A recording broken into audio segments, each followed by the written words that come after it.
त्यानंतर नातेवाईकांनी तरुणाचा मृतदेह लातूर मनपाच्या पायऱ्यांवर ठेवून मांडला ठिय्या. लातूर. जेव्हा नागरिक शासकीय कार्यालयाचे टाळे तोडतात तेव्हा त्यांच्या मनातील आक्रोश किती गंभीर असेल याची कल्पना येते. आज लातूर शहरातील मच्छी मार्केट परिसरात राहणाऱ्या स्वविलास बोरवे या तरुणाला भटक्या कुत्र्यांनी चावा घेतल्यानंतर 3 दिवस मृत्यूशी झुंज देत आज त्याचे निधन झाले.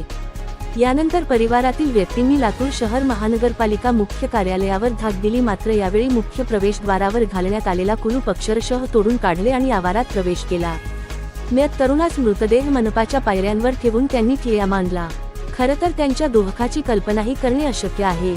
मात्र प्रश्न निर्माण होतो तो व्यवस्थेवर आणि विशेषतः भटक्या कुत्र्यांच्या बंदोबस्त करण्यासाठी नेमण्यात आलेली एजन्सी नेमके काय करते आहे. वेळीच उपाययोजना का केल्या जात नाही. 2 दिवसांपूर्वी बोधे नगर येथे खड्ड्यात होऊन 2 चिमुकल्यांनी जीव गमावला आणि त्यानंतर ही घटना पाहता यावर काय व्यक्त व्हावे हेच सुचत नाही.